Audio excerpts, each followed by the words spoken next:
Hello, hi, good morning. Welcome to my channel and hope you're having a wonderful day. Hi, this is Christine Crowell and I'm doing my morning walk, and I thought I'd just sit here, and I'm about to have a coffee at Baracus Lounge, it's called. Really nice place to have a coffee. The staff members are friendly. If you do come to Paphos, I would highly recommend that you come here. They are amazing people, so I take my hat off to them. They work really hard. But on the note of the video is that today I really want you to be thinking about, okay, it's Tuesday today, and what is it that you've got scheduled for your week in your business. Now, a lot of you are going into your business and you really don't have a schedule. So did you create the schedule from what I discussed yesterday in the video, whereby we need to, as CEOs, have a plan of action for the week? Because if you don't have that plan of action, what's going to happen is your staff members will just totally do what they think that they should be doing, and there's no structure. Yeah, so I'll give an example. Like, for example, I'm here at one of the restaurants. The staff members, they know that when they come here, that they put the tables out, chairs out, etc. They prepare for customers to come in to buy for their service for their services, for example. So in your business, what are your staff members doing for you that's going to help generate money? Because you imagine if this restaurant, for example, cafe, imagine if they didn't put the coffee or teas out or chairs out or anything. Do you think that customers would come up to purchase and buy, for example? They wouldn't, would they? Because they would think it's closed. So what are your staff members doing in your business to create money, to generate money in your business? Now, what's so important for you as care providers or business owners, CEOs, is that your focus is really to ensure that money is being generated and that you're able to grow your business. Like I said, when we're going through this era of next year, there's going to be inflation, things have increased, things are just going up, for example. So obviously you can't put your prices up in your business, can you? Even though things are going up, you can. I suppose it depends really what you do. But when you're dealing with elderly people, when you're dealing with care, you can't do that, can you? You can't put the price up on the services, because that would not be fair to the elderly, vulnerable people, would it? So what is it that you can do that's going to bring more money in for your business? Now, I mentioned about how you look at what it is that you're spending in your business, things that you're not using. What software have you purchased and you're paying monthly fees for and you're not even using? That could be something that could add up to thousands of pounds a year, or dollars, for example. So what about the software? What about the telephones that you've got? Maybe you've got like telephones that aren't being used because you've got too many phones but not enough staff members. Remember, your business should be treated like seasonal businesses as well. For example, this restaurant here closes at a certain time of the year because it's the season, it's winter. They know that there's not going to be hardly any customers, for example, and also the staff members need a break.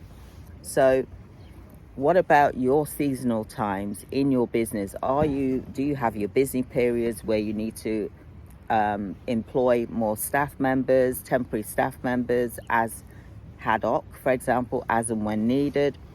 Do you have your quiet periods? Well, if you got your quiet periods, why not reduce your staff members? Have staff on a contractual basis, i.e. subcontractors, for example, and then you only use them during your busy times. For example, maybe you're going to use them during June to September, October, for example. That's when things are more busy in your business.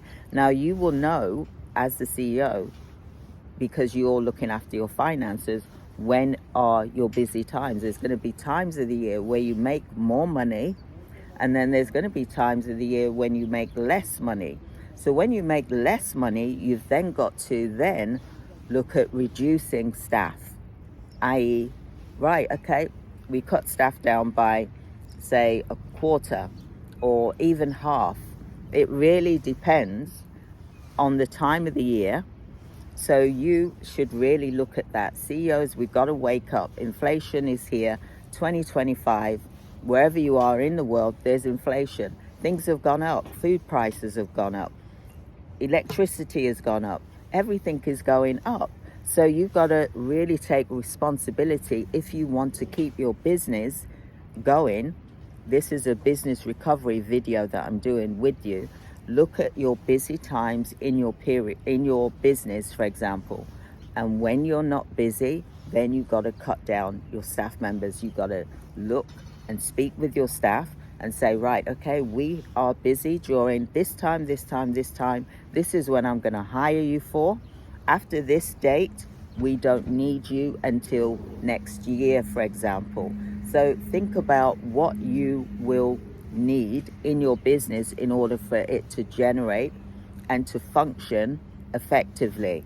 Now, I will give another example. You can get virtual assistants as well for certain tasks which are mundane, repetitive, but use them as and when you need them only. If you've got a quiet period in your business, don't use VAs, virtual assistants, because you don't need it.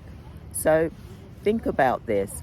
If you've got your business and you've got an office full of staff members, when those staff members, that's why you need to do a staff audit and evaluate each staff member, see what tasks they're doing that's generating you money for your business. If they're not generating money for your business, then maybe it's time to say, let them go. Because if they're not helping you, they need to go, for example. The second thing that you need to think about is, like I said, your quiet periods, your busy periods, and then you hire as and when needed, just like, I suppose, the hotels here. That's what they do. When they close, then they don't need the staff members, do they? They probably have skeleton staff on, for example, just to keep the maintenance going and things like that. So what periods of the year do you need skeleton staff in your business so that you're still got money coming in, but it's not draining every bit of money that you get because you're paying staff just to sit around and be idle, for example. Look, we've seen it, or possibly you haven't. Imagine you're in a factory. There's the machine that's not working and isn't going to be working for a whole month because you're waiting for parts for that machine. So then those staff members need to be taken off and off the payroll for a whole month until that machine is fixed.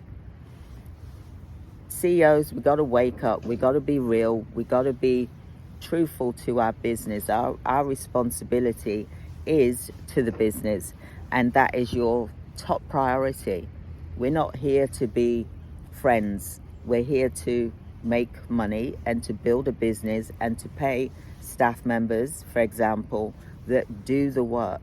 If there's no work for them, then you can't really take them on because you can't afford to keep them on, and then you're going to end up in difficulty. So that if and when a crisis hits you, which it will at some point, businesses always face challenges, then what money have you saved to protect when that crisis hits you? If you haven't, then your business will fall. It will just drop. Now look, you know my story from 2008 when the recession hit, for example, and I understand the government. I had 6 contracts with them and they cut my price down by half. You don't want to be hit in that way, because if you've got money saved up, then you can hit and weather the storm, for example. Do not wait for things to hit you. Plan, create a crisis plan, have a crisis fund so that when you are struck, in any way in your business that could damage your business, you've got that money there to pay for whatever it is you need to pay for so that your business can function. So I hope that was helpful for you today.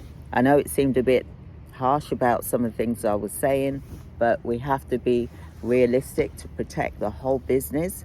It's like if you're a captain of a ship, you don't want to be going down with the ship. You need to jump off if it's really bad.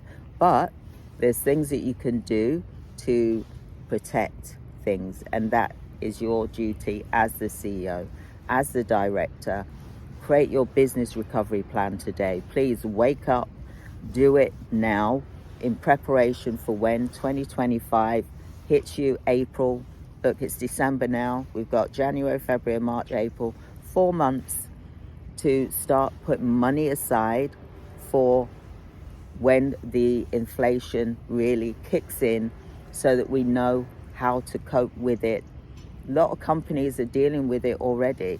They've started laying people off already. You've seen it in the news, because they know what they've got coming, especially if they've got lots of staff members. You know, this in the UK is the inflation is going to be high. National insurance has gone up. Pension, for example, all of these things are going to go up. So they're planning ahead, and they're probably going to be working on skeleton staff to keep the business functioning, but at the same time they're not going to have loads of staff members that are not effective in the business. You don't want a staff member that's only doing 25% of the work, and then you've got someone else who's doing 150% of the work because they're covering for that staff member who's not doing the work. So I hope this was helpful for you. If you've liked what I've said, please do like, subscribe, click the link, book a free 15-minute business recovery call so I can go in with you deeper about staff audits and how you can create a crisis fund for your business for when 2025 hits. Have a wonderful day, everyone. Take care. God bless you. Bye.